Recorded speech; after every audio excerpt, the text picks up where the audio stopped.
The sound of my body hitting the glass door echoed through the house like a gunshot. Sharp pain shot through my back as the glass cracked behind me, spider webbing outward from where my shoulder blade had made contact. I lay on the cold marble floor, tasting blood where I'd bitten my tongue, watching Julian's polished shoes step over the scattered pieces of my dignity. "Look what you made me do," he said, his voice carrying that same cold tone he'd used when firing his employees. "Why do you always have to push buttons, Zara?"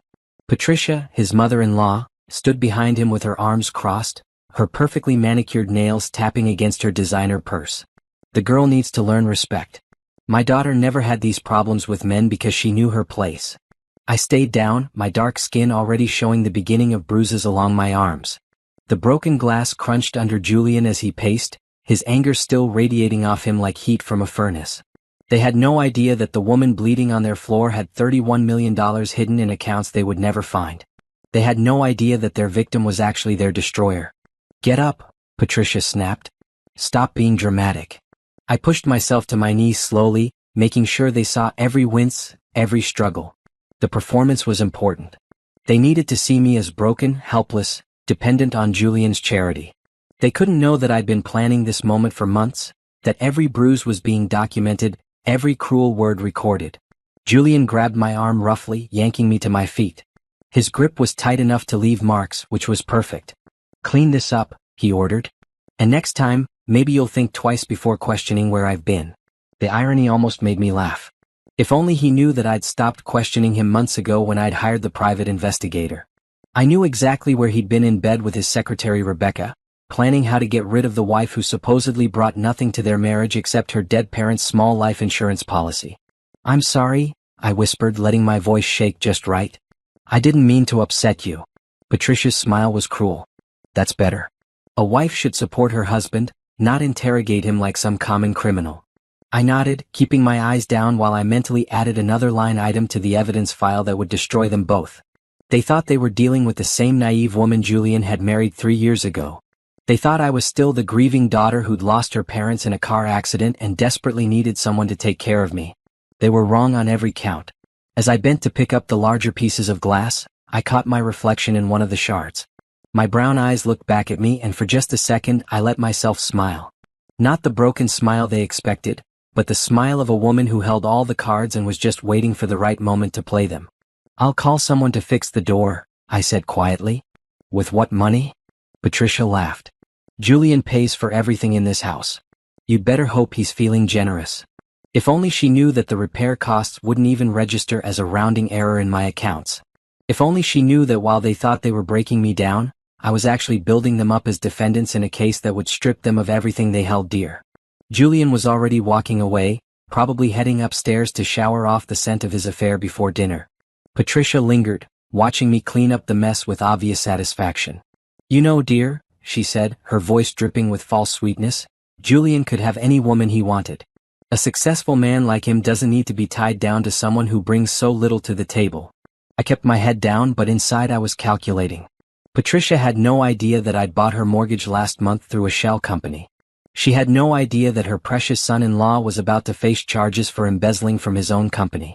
She had no idea that the woman she was talking down to had more money than she'd ever seen in her lifetime. "I'm grateful for everything Julian does for me," I replied, my voice barely above a whisper. "You should be." Not many men would take on a charity case. The word charity hit exactly the way she intended it to. 3 years ago it would have broken me. Today it just added fuel to the fire that was going to burn their world down. As Patricia finally left, clicking her heels against the marble as she went, I finished cleaning up the glass. Each piece I picked up was a reminder of how far I'd fallen in their eyes, and how high I was about to rise. They wanted to see me as nothing.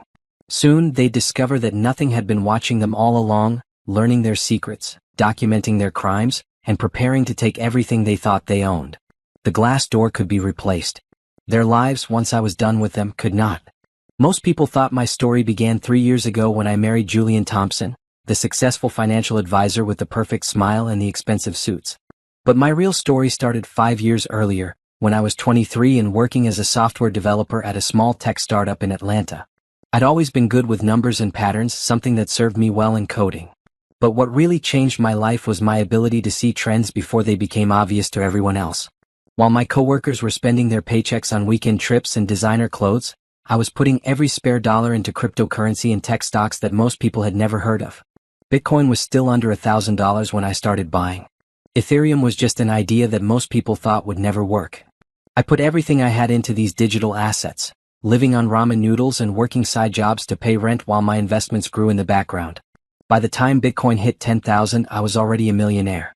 By the time it peaked at 60,000, my portfolio was worth more than most people make in a lifetime. But I didn't stop there. I'd learned to read market patterns like others read books, and I moved my profits into other emerging technologies, AI startups, and renewable energy companies before they became mainstream. The day I met Julian at that coffee shop downtown, I was worth $28 million. He was charming, successful, and seemed genuinely interested in me as a person. We talked about books, travel, and dreams for the future. I thought I'd finally found someone who wanted me for who I was, not what I could provide. I was wrong. It started small. Julian would make comments about how lucky I was to have found someone willing to support me. He'd joke about how I'd never have to worry about money again because he'd take care of everything. When I tried to contribute to dates or activities, he'd wave me off with a smile that seemed loving but felt controlling. "I'm the man in this relationship," he'd say. "Let me handle the finances." So I did something that seemed crazy but felt necessary. I hid everything. Every account, every investment, every dollar I'd earned was moved into trusts and offshore accounts under my maiden name. As far as Julian knew, Zara Williams had died in that car accident with my parents, leaving behind only their small life insurance policy and a woman who needed rescuing. The wedding was beautiful. Julian's family welcomed me with smiles that I later learned were calculating my worth and finding it acceptable but not impressive. Patricia especially seemed pleased that her son-in-law had found someone so grateful for his attention. For the first year, I played the role perfectly. I was the loving wife who was just so thankful to be taken care of. Julian handled all our finances, paid all our bills, and made all our major decisions. I worked a small part-time job that he allowed me to keep, contributing my tiny paycheck to our joint account while my real wealth continued growing in accounts he didn't know existed. But gradually things changed. Julian stayed late at work more often. He took phone calls in other rooms. He started traveling for conferences that lasted longer than they should have. When I asked questions, he got irritated. When I pressed for details, he got angry. That's when I hired the private investigator. The photos arrived on a Tuesday morning while Julian was at one of his mysterious meetings. Rebecca Chin, his 25-year-old secretary, wrapped in his arms at a hotel downtown. The same hotel where he'd told me he was attending a client dinner. But the infidelity was just the beginning. The deeper my investigator dug, the more we discovered. Julian had been skimming money from his clients' accounts, moving funds through shell companies, and building his own nest egg for when he decided to leave his charity case wife. Patricia was involved too. She'd been pressuring Julian to find a way to access my parents' life insurance money, convinced there was more than I was letting on. They'd been researching ways to have me declared mentally incompetent so Julian could gain control of my assets. The irony was perfect. While they schemed to steal my parents' modest life insurance policy, they were living under the same roof as someone worth more than they could imagine. That night, as Julian climbed into bed next to me with Rebecca's perfume still clinging to his shirt, I made my decision.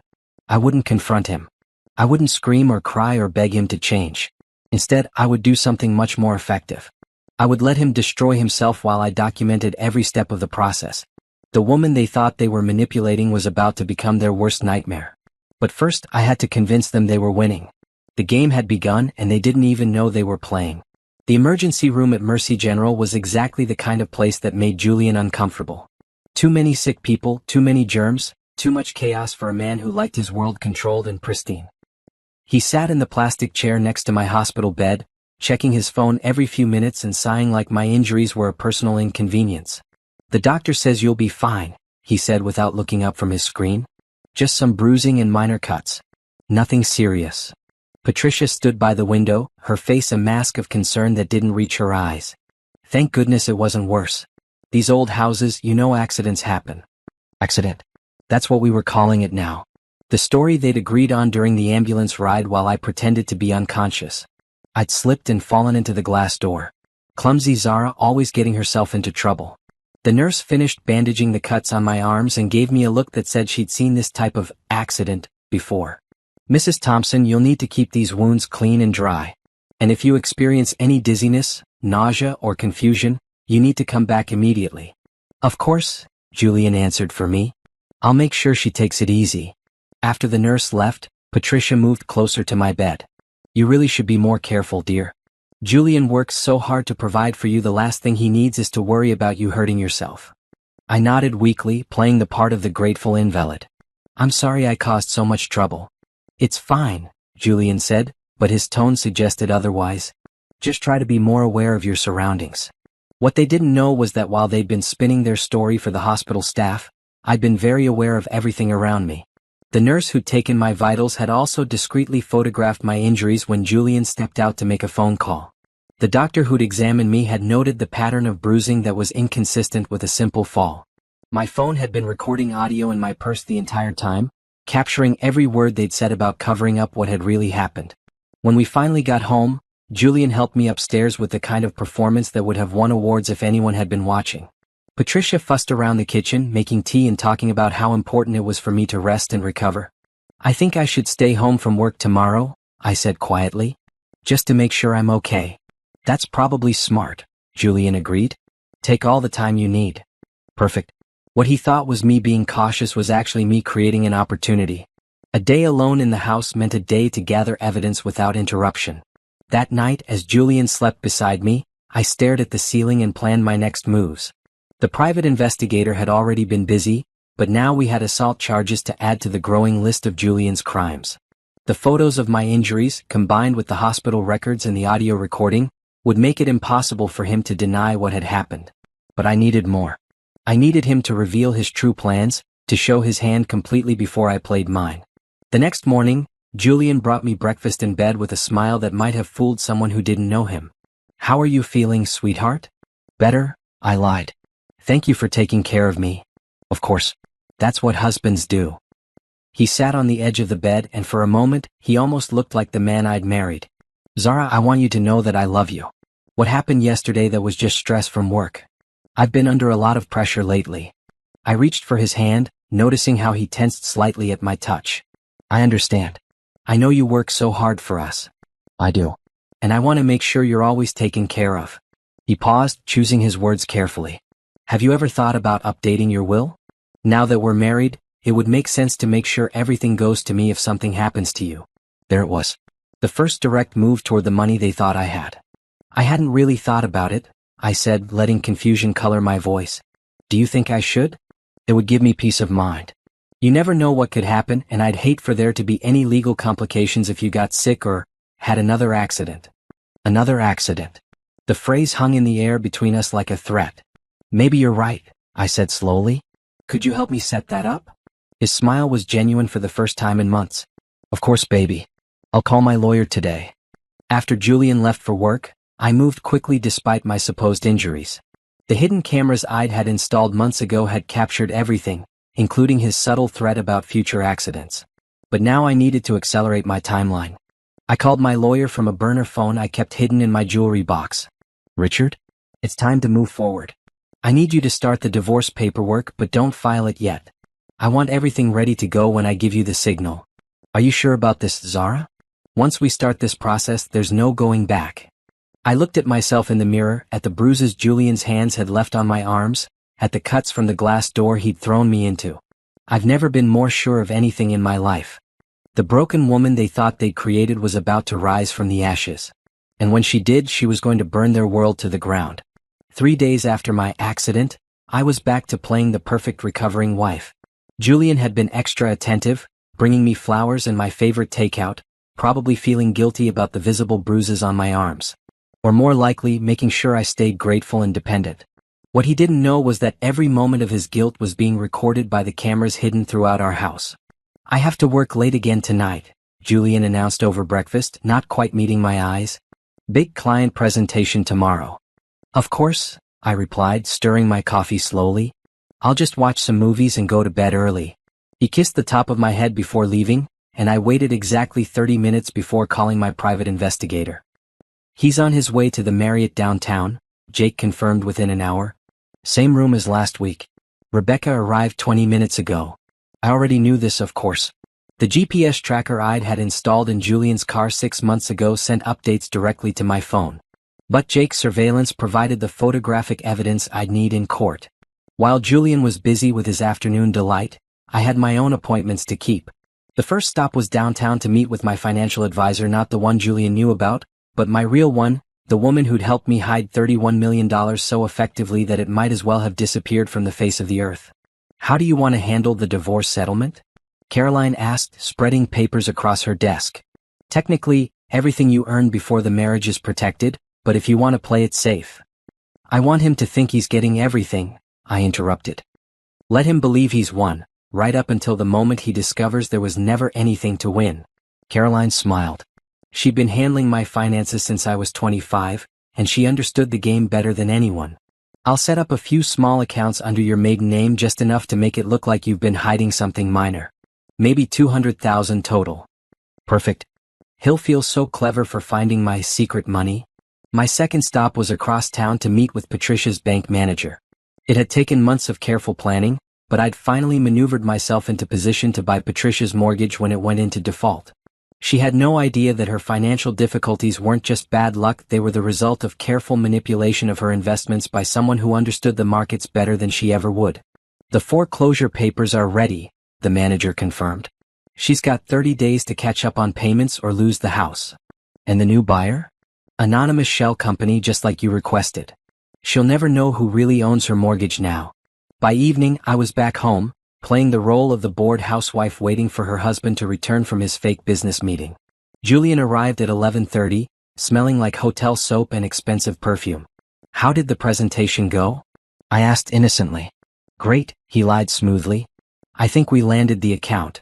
I smiled and helped him out of his jacket, pretending not to notice the lipstick stain on his collar or the scratches on his back that definitely hadn't been there that morning. The next day brought another revelation when Patricia called in tears. "Zara, honey, I'm in such trouble," she sobbed into the phone. "The bank is threatening to foreclose on my house. I don't know what to do." "Oh no," I gasped, injecting just the right amount of shock into my voice. "How did this happen? I don't understand it myself. My investments just kept losing money, and now I'm behind on everything." Julian said he might be able to help, but Julian was too busy stealing from his own clients to help his mother-in-law. I already knew from Jake's investigation that Julian had been skimming money from his accounts for over a year, building his own escape fund for when he divorced me and ran off with Rebecca. "Maybe there's something I can do," I offered. "I could ask Julian to look at your finances." "Would you?" "Oh, Zara, you're such a sweet girl. I'm sorry if I've ever been harsh with you. You know I just want what's best for Julian." The irony was almost too perfect. Patricia was apologizing to the woman whose mortgage she now unknowingly owed, while asking for help from the son-in-law who was about to be arrested for embezzlement. That afternoon, while Julian was at his real job, I met with Jake to review the latest evidence. "The photos from yesterday are crystal clear," he reported, sliding a manila envelope across the table. "Julian and Rebecca, multiple angles, very compromising positions. But there's something else." He pulled out another set of documents. "Rebecca isn't just his secretary. She's also his business partner in the embezzlement scheme. They've been moving client money into a joint account in the Cayman Islands." I studied the bank statements, seeing patterns that Julian probably thought were clever but were actually elementary to anyone who understood financial systems. "They're planning to disappear together?" I asked. "Looks that way."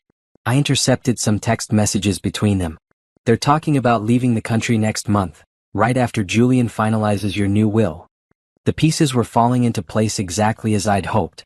Julian wasn't just cheating on me, he was planning to steal what he thought was my money and run away with his mistress. Patricia wasn't just a controlling mother-in-law, she was an active participant in their scheme to have me declared incompetent so they could access my assets. They thought they were playing chess while I played checkers. They had no idea I'd been playing three-dimensional chess since the day we met. "Keep monitoring them," I instructed Jake. "I want to know every move they make." "And Jake?" "Start documenting everything Rebecca does at Julian's office. If she's helping him steal from clients, she's going down with him." As I drove home, I couldn't help but smile.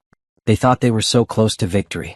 Julian probably felt like a criminal mastermind, stealing from his clients and planning his escape with his young mistress. Patricia probably felt like a protective mother, helping her son-in-law get rid of the deadweight wife who brought nothing to their family. Soon, they would discover that the deadweight had been carrying the explosives that would blow up their entire world. The law office of Peterson, Williams & Associates occupied the top floor of a downtown high-rise, its floor-to-ceiling windows offering a view of the city that Julian thought he owned. I sat across from Richard Peterson, my divorce attorney, as he spread evidence across his mahogany desk like pieces of a puzzle finally coming together. "This is incredibly thorough work," Richard said, reviewing the files I'd brought. "Financial fraud, adultery, domestic violence, conspiracy to commit elder abuse. Julian and Patricia have built quite the criminal resume." I studied the photographs Jake had taken the previous week. Julian and Rebecca at lunch, their heads close together as they planned their future. Patricia at the bank, arguing with the manager about her mortgage payments she couldn't make because her investments had mysteriously tanked. "What I don't understand," Richard continued, "is why you've waited so long to move forward. With this evidence, we could have ended this months ago. Because I need them to commit fully," I explained. "If I'd acted too early, Julian might have been able to spin this as a misunderstanding or a temporary lapse in judgment.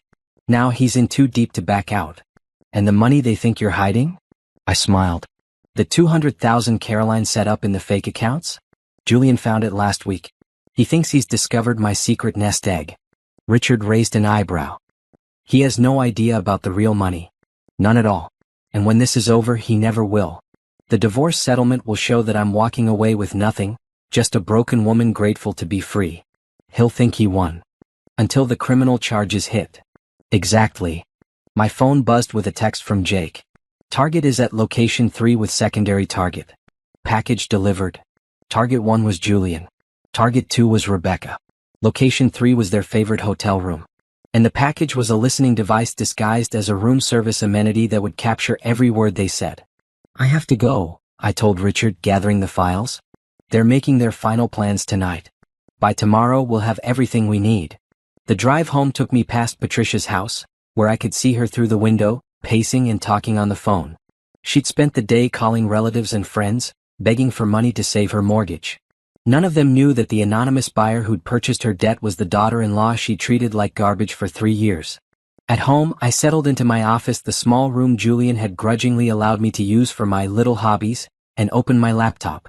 The feeds from the hidden cameras throughout the house showed everything was quiet. Julian wouldn't be home for hours. I pulled up my real financial portfolio, the one that showed accounts spread across 12 different countries and investments worth more than most people's entire neighborhoods. Tomorrow, when Julian thought he was stealing my life savings, I'd be worth $31 million and growing. But money wasn't the real prize. The real prize was justice. My phone rang. Caroline, my financial advisor. "Zara, I've got some interesting news. Remember that tech startup you invested in 5 years ago? The one Julian convinced you to sell because it was too risky?" I remembered. Julian had been so concerned about my gambling with our future that he'd insisted I liquidate those shares. I pretended to agree while actually moving the investment to an offshore account he didn't know existed. "It just got acquired by Google for $12 billion, Caroline continued. "Your stake is now worth another $8 million. I laughed out loud. While Julian was scraping together a few $100,000 from his embezzlement scheme, I'd just become $8 million richer without lifting a finger. "There's more," Caroline said. "The cryptocurrency you bought last month has tripled in value. And that renewable energy company? They just signed a contract with the federal government. Zara, you're approaching $40 million in total assets." $40 million. While Julian was planning to disappear with his stolen hundreds of thousands, his charity case wife was worth more than his entire client base combined. At 10:30, my phone buzzed with an update from Jake. "Audio clear. Targets discussing timeline. Full transcript in your email." I opened the transcript, reading Julian and Rebecca's words as they planned their escape. "Julian, the will should be finalized by Friday. Once I have legal access to her accounts, we can move fast. Rebecca, what about your mother-in-law? She's getting suspicious about the foreclosure. Julian, Patricia's desperate. She'll do whatever I tell her if it means keeping her house. Besides, once we're gone, she'll figure it out. Rebecca, and Zara? What if she tries to fight the mental incompetency claim? Julian, she won't. She's too broken, too dependent. The accident last week showed her what happens when she gets out of line." The accident. He was actually bragging about throwing me through the glass door. The transcript continued for another page, with Julian and Rebecca planning their new life in a country without extradition treaties, using money stolen from his clients and what they thought would be my inheritance. I forwarded the transcript to Richard with a note, "Ready to proceed. File everything tomorrow morning." Then I called Jake one more time. Are you sure the FBI has everything they need for the financial fraud charges? Bank records, email communications, witness statements from Julian's clients who've been asking questions about their missing money. They've been building their own case for months. They were just waiting for him to make one more big move. Perfect. And Patricia? Elder fraud charges are ready. The evidence shows she was planning to gain illegal access to what she thought was your parents' life insurance money through fake power of attorney documents. I closed my laptop and headed upstairs, passing the spot where the glass door used to be. Julian had replaced it with a solid wood door, probably thinking it would help cover up what had happened. He had no idea that I had video footage of the entire incident from 3 different angles. In bed, I stared at the ceiling and thought about tomorrow. Julian would come home thinking he'd won everything. He'd probably bring flowers, maybe even jewelry, playing the part of the grateful husband who'd finally gained control of his wife's money. Instead, he'd find divorce papers, criminal charges, and a woman who'd been 10 steps ahead of him from the very beginning. The broken bird he thought he'd caged was about to show him what real power looked like. Friday morning arrived with a kind of crisp autumn air that made everything feel like a new beginning. Julian left for work actually humming like a man who believed all his problems were about to be solved. He had no idea he was walking into the biggest trap of his life. I should be home early today, he called from the doorway. We need to celebrate. Celebrate what? I asked, playing innocent while I buttered my toast. The lawyer called yesterday. Your new will is ready to sign. Once that's done, we can finally start planning for our future. Our future. He meant his future with Rebecca, funded by money he thought belonged to me. An hour after Julian left, Patricia arrived unannounced, which had become her habit since the foreclosure notice. She let herself in with the key Julian had given her, another violation of my privacy that I'd been documenting for months. Morning, dear, she said, settling herself at my kitchen table like she owned the place. Julian told me about the will. I'm so glad you're finally being sensible about these things. I just want to make sure Julian's taken care of, I replied, pouring her coffee while the hidden camera captured every word. You're learning.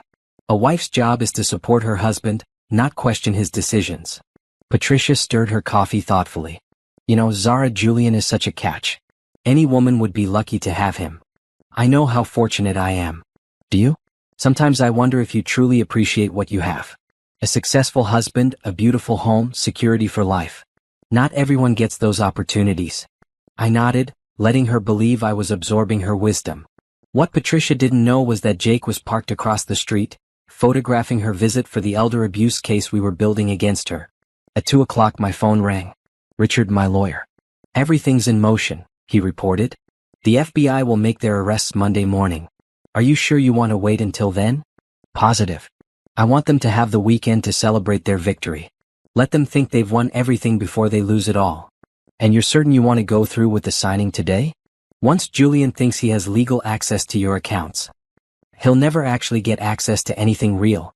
The accounts he knows about contain exactly what I want him to find, enough to make him feel successful, not enough to matter. After hanging up with Richard, I called Caroline to make the final arrangements. The fake accounts are ready, she confirmed.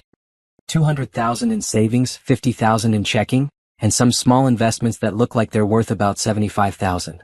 Everything traceable to your maiden name, everything legitimate enough to fool a basic investigation. Perfect. He'll think he's discovered my secret stash. What about the real money? Untouchable. Even if he somehow figured out it existed, which he won't, he'd never be able to access it. The trusts are ironclad, and the offshore accounts are in jurisdictions that don't cooperate with U.S. court orders. Julian came home at 5:30 with a bottle of champagne and that predatory smile I'd learned to recognize. He was practically vibrating with excitement, probably imagining all the ways he'd spend my imaginary fortune. Ready to make this official? He asked, pulling the will documents from his briefcase with a flourish. I suppose so, I said, letting uncertainty creep into my voice. You're sure this is what we need to do? Absolutely. It's just paperwork, sweetheart. Nothing for you to worry about. Patricia arrived just as we were sitting down at the dining room table, carrying a notary stamp and wearing the smile of a woman who thought she was about to become very rich by association.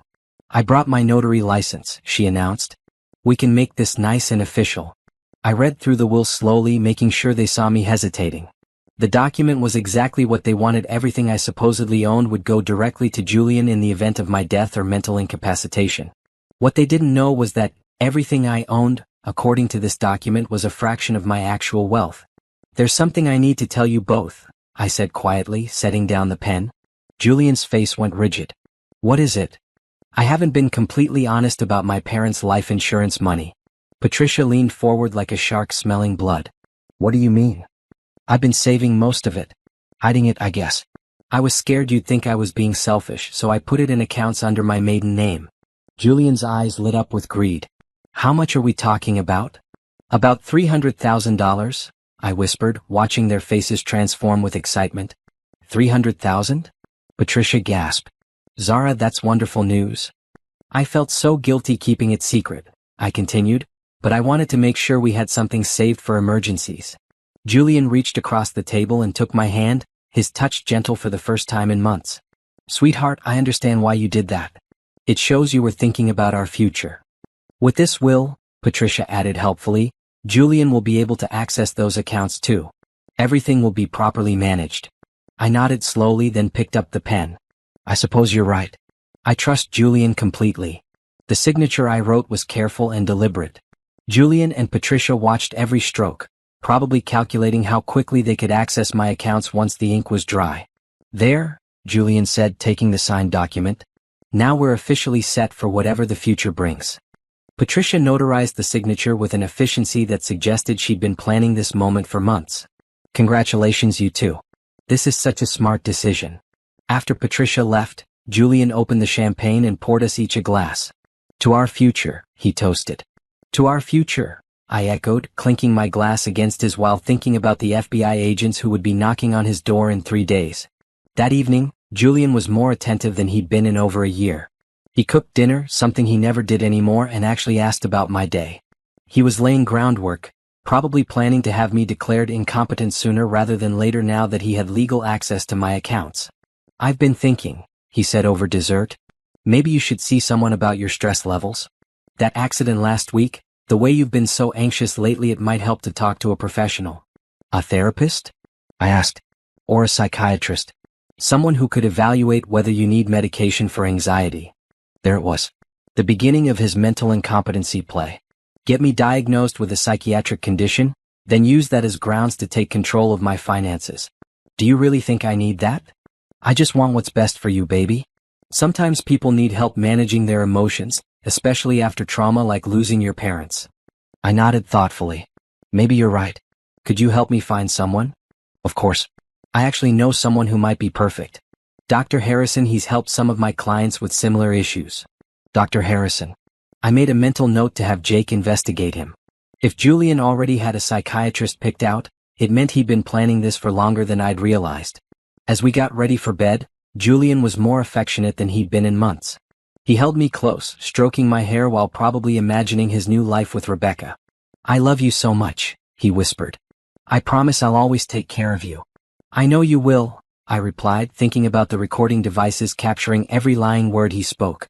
While Julian slept beside me, I stared at the ceiling and ran through my timeline one more time. Monday morning, the FBI would arrest Julian at his office for embezzlement and fraud. Patricia would be picked up an hour later for her role in the elder abuse scheme. Rebecca would lose her job and face charges as an accessory. By Monday afternoon, Julian would discover that the woman he'd spent 3 years manipulating had been manipulating him right back. He'd learned that his charity case wife was worth $40 million and completely beyond his reach. He'd realized that every cruel word, every manipulation, every moment of abuse had been documented and would be used against him in court. The broken bird he thought he'd caged had been a hawk all along, circling high above while he played with what he thought were her clipped wings. Tomorrow was Saturday. He'd probably spend it planning his future with Rebecca, maybe even looking at flights to their chosen paradise. He had no idea he was planning a future that would never exist. 2 more days of playing the victim.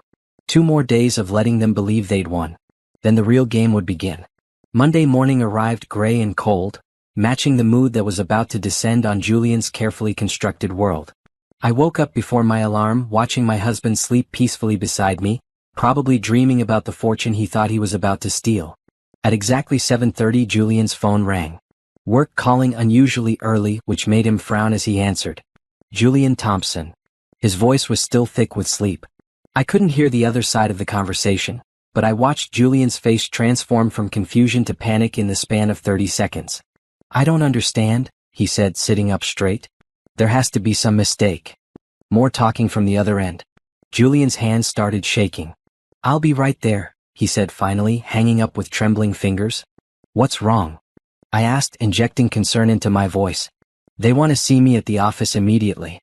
Something about irregularities in client accounts." He was already getting dressed, moving with the frantic energy of a man whose world was crashing down.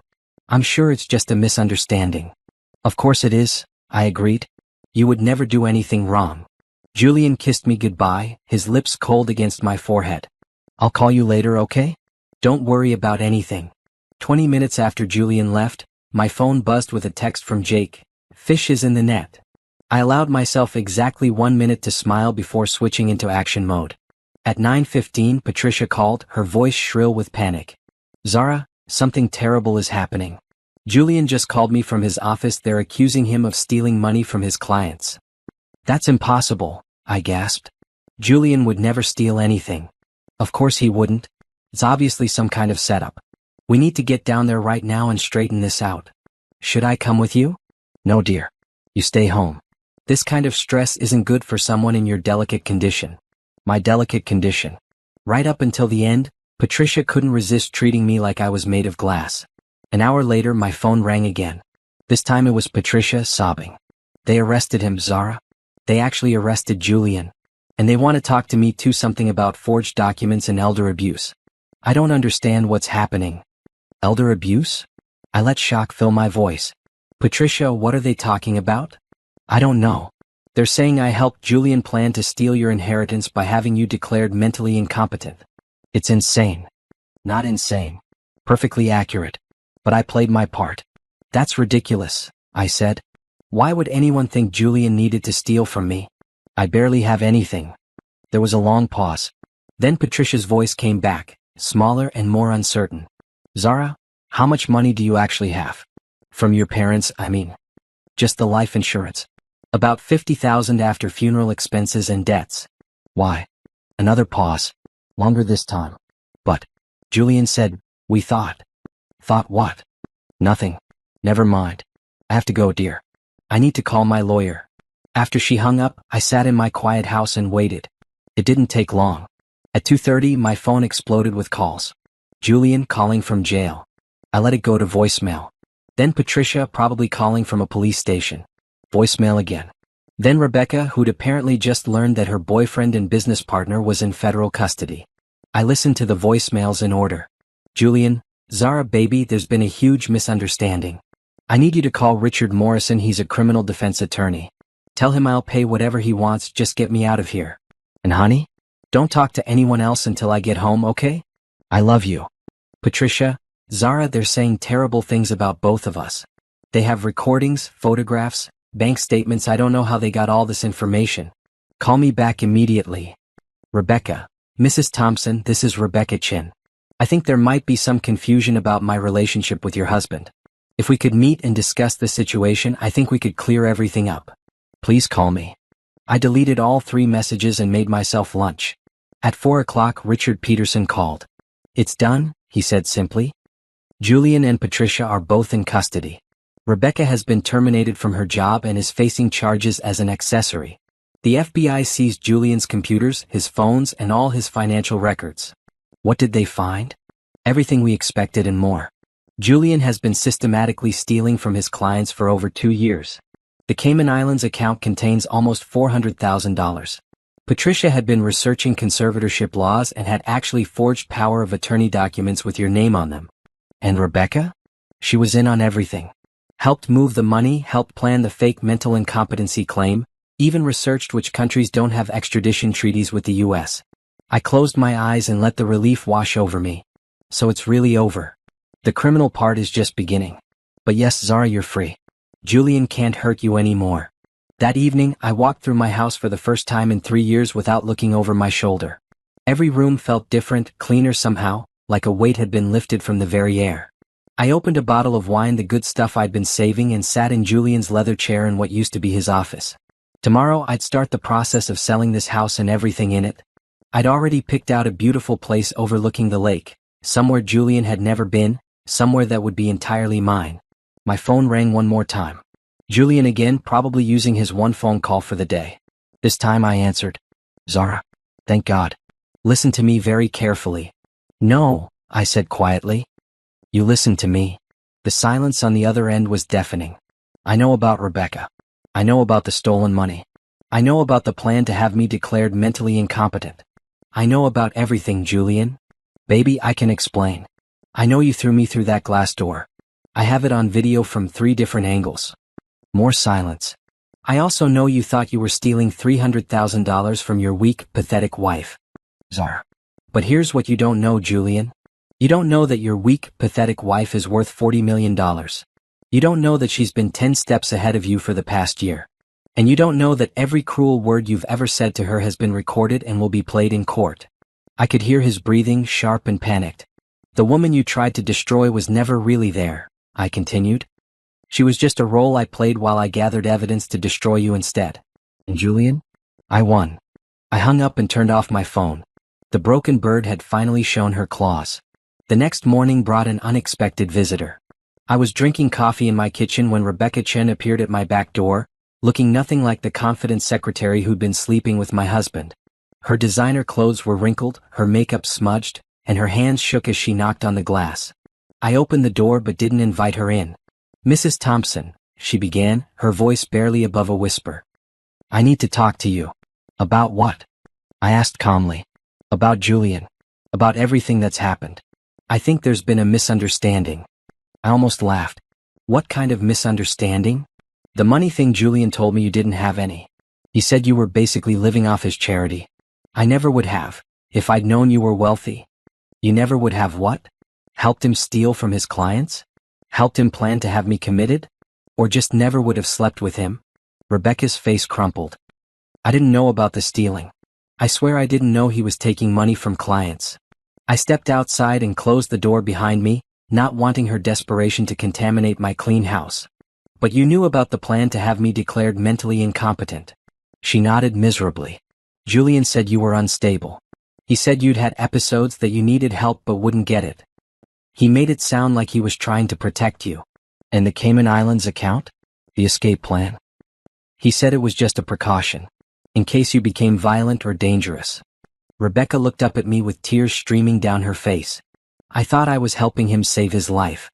I studied her for a moment, this young woman who'd helped plan my destruction without ever bothering to question whether I deserved it. How much did he promise you? I asked. What? From my supposed inheritance. How much did Julian promise you once I was out of the way? Rebecca's silence was answer enough. Here's what's going to happen, I said finally. You're going to leave my property. You're going to stay away from Julian, from me, from anyone connected to this situation. You're going to cooperate fully with the federal investigation. And maybe, if you're very lucky and very truthful, you'll only lose your career instead of spending the next 10 years in prison. Mrs. Thompson, please. My name is Zara Williams, I corrected. I never was and never will be Mrs. Thompson. Julian was just a mistake I had to clean up. After Rebecca left, I called my lawyer to report the contact, then drove downtown to visit Julian in federal lockup. It was time for the final confrontation. The visiting room at the Federal Detention Center was exactly as depressing as I'd expected. Gray walls, fluorescent lighting, and the smell of disinfectant mixed with despair. Julian appeared behind the reinforced glass looking haggard and confused, like a man who couldn't understand how his perfect plan had gone so wrong. He picked up the phone with shaking hands. Zara, he said, his voice cracking. Baby, I'm so glad you came. I'm not here as your wife, I replied. I'm here to watch you realize exactly how badly you miscalculated. Julian's face went through a series of expressions: confusion, hope, fear, and finally a dawning understanding that made his skin go pale. The money, he whispered. The accounts I found. The 300,000. Fake, I confirmed. Every penny of it. Set up specifically for you to find so you'd think you'd discovered my secret. But the will gives you access to accounts containing exactly what I wanted you to have access to. Nothing real. Nothing that matters. Julian stared at me through the glass like he was seeing me for the first time. You played me. For 3 years, I agreed. Every day, every conversation, every moment of abuse you put me through, I was gathering evidence and planning your destruction. The glass door, he said suddenly. You recorded that too. 3 cameras, Julian. High-definition video of you throwing your wife into a door hard enough to crack the glass. The jury is going to love that footage. Julian's hands were shaking so badly he could barely hold the phone. How much, Zara? How much money do you actually have? Enough, I said simply. More than you'll ever see. More than you can even imagine. I could have given you everything, he said desperately. If you'd just been honest with me. You mean if I'd been stupid enough to let you steal it from me directly instead of making you work for it? I loved you. No, I said firmly. You loved what you thought I could give you. You loved having someone to control and abuse. You never loved me, Julian, because you never bothered to find out who I really was. Julian slammed his fist against the glass. You can't do this to me. I'm your husband. Not for much longer. The divorce papers will be filed tomorrow. You'll get exactly what you brought to our marriage, nothing. Zara, please. Here's what's going to happen, I interrupted. You're going to prison for embezzlement, fraud, and domestic violence. Patricia is going to prison for elder abuse and conspiracy. Rebecca might avoid prison if she cooperates, but her career is over. And me? I'm going to disappear into a life you'll never be able to touch. Julian was crying now, tears streaming down his face as the full scope of his situation hit him. I'm sorry, he sobbed. I'm so sorry for everything. No, you're not, I said calmly. You're sorry you got caught. You're sorry your victim turned out to be smarter than you. But you're not sorry for what you did to me, because you still don't think I'm worth feeling sorry about. I stood up to leave, but Julian pressed himself against the glass. Wait. Zara, wait. What about us? What about our marriage? We can work this out. I looked at him one last time, this man who'd thought he could break me, steal from me, and dispose of me like garbage. There never was an us, Julian. There was just you using me and me documenting every second of it. Goodbye. I walked out of that building and into the sunshine, feeling lighter than I had in years. Behind me, Julian was probably still sitting at that phone, finally understanding that the broken bird he'd tormented had been a predator all along. The game was over, and I had won everything.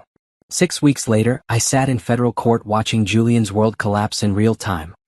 He traded his expensive suits for an orange jumpsuit, and the confident swagger that had once fooled me into thinking he was successful had been replaced by the hunched posture of a man who'd finally met consequences. The prosecutor, a sharp woman named Elizabeth Hayes, was methodical in her presentation of evidence. Bank records, email communications, recorded phone calls, and video surveillance painted a picture of systematic fraud that made even Julian's own lawyer wince. Ladies and gentlemen of the jury, she said, gesturing toward a display showing Julian's financial crimes, the defendant didn't just steal money from his clients.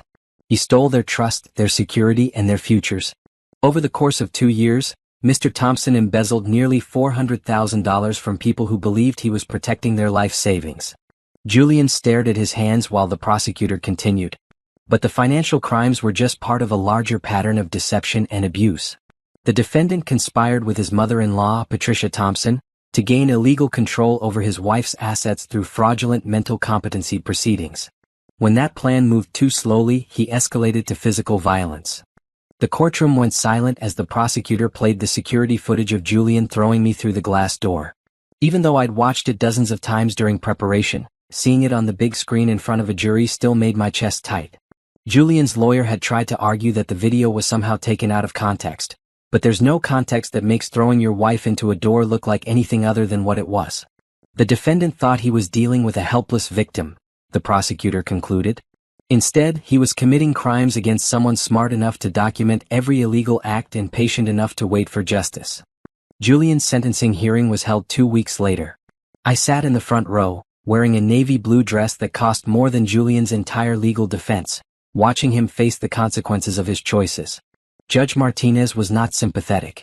Mr. Thompson, she said, looking down at him from the bench, you have betrayed the trust of your clients, abused your wife, and shown a complete disregard for the law. Your crimes were not committed in desperation or passion, but through calculated deception over a period of years. Julian's lawyer made a half-hearted plea for leniency, citing Julian's previously clean record and potential for rehabilitation. The judge was unmoved.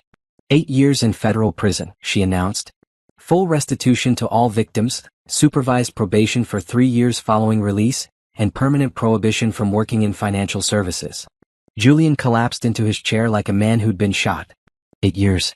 He'd be 45 when he got out, with a felony record and no career prospects. The life he'd built on lies and theft was officially over.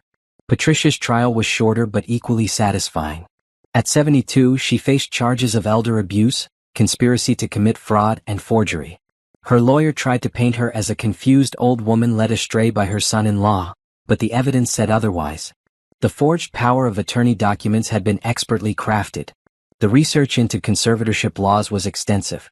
Patricia had been the mastermind behind the plan to have me declared incompetent, not just an accomplice.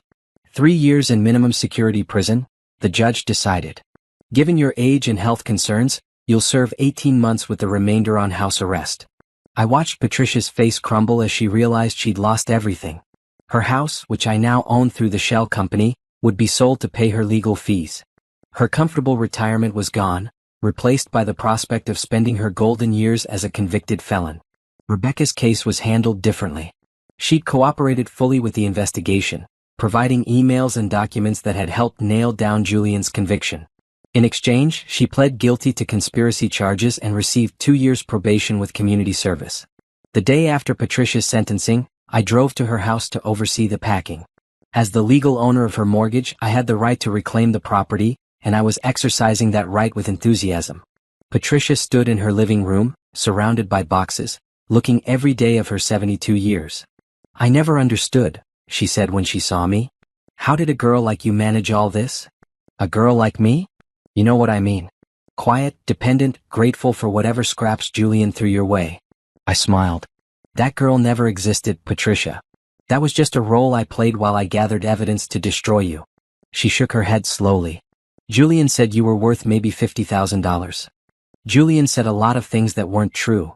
"How much then? How much are you really worth?"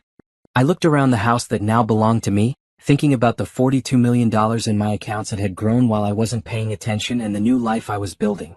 "Enough," I said finally. "More than enough." Patricia's moving truck arrived an hour later. I watched from the front window as she supervised the loading of her remaining belongings, this woman who'd spent 3 years treating me like an inconvenience she had to tolerate. The movers finished their work as the sun was setting.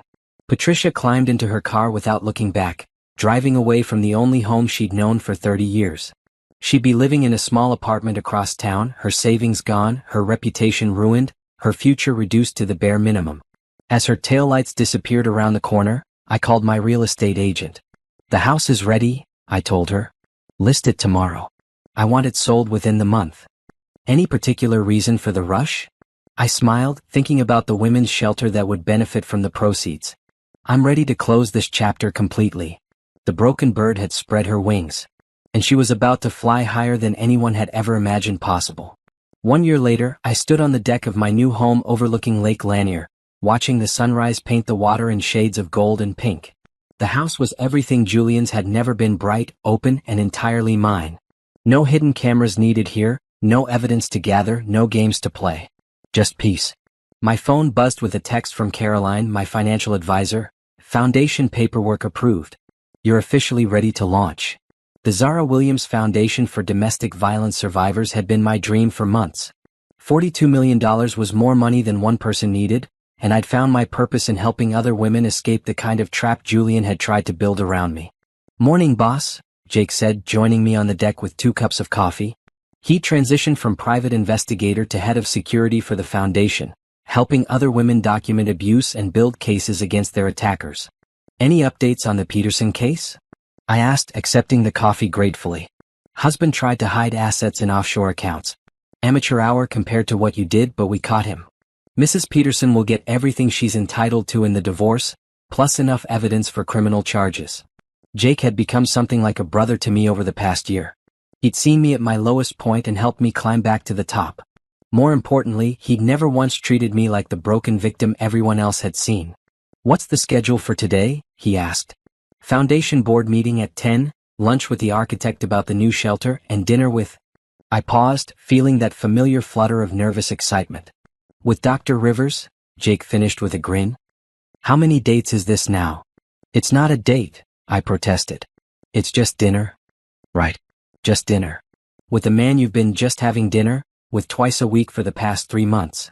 Marcus Rivers was everything Julian had pretended to be: successful, kind, and genuinely interested in me as a person. He was a pediatric surgeon who volunteered at free clinics and had never once asked about my financial situation.